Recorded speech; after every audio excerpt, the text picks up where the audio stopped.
দাঁতের সমস্যা কিভাবে সমাধান করবেন?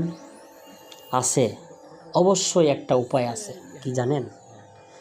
আমরা তো খালি সকালবেলা ব্রাশ নিয়ে ব্রাশ করি, এবং ব্রাশটা যে আরেকবার করতে হয় কোন সময় জানেন? রাতে খাবার পরে ঘুমানোর আগে দাঁতটা ব্রাশ করবেন।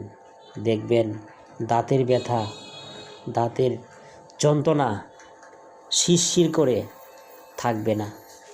কি কথাটা কি ফেলাই দিলেন? গুরুত্ব দিলেন না? হ্যাঁ, আমার কথার একটু গুরুত্ব দেখে 1 মাস ব্যবহার করুন, ইনশাল্লাহ ফলাফল ভালোভাবে পেয়ে যাবেন। আর দাঁত ফিলিং করবেন, ফুটপাত ডাক্তার দিয়ে করবেন না। যারা মেডিকেল থেকে লেখাপড়া করে সার্টিফিকেট নিয়ে আসছে তাদের মাধ্যমে দাঁত ফিলিং করাবেন। কেন? তারা একজন লেখাপড়া করে আসছে, তারা কিন্তু অরিজিনাল ডাক্তার।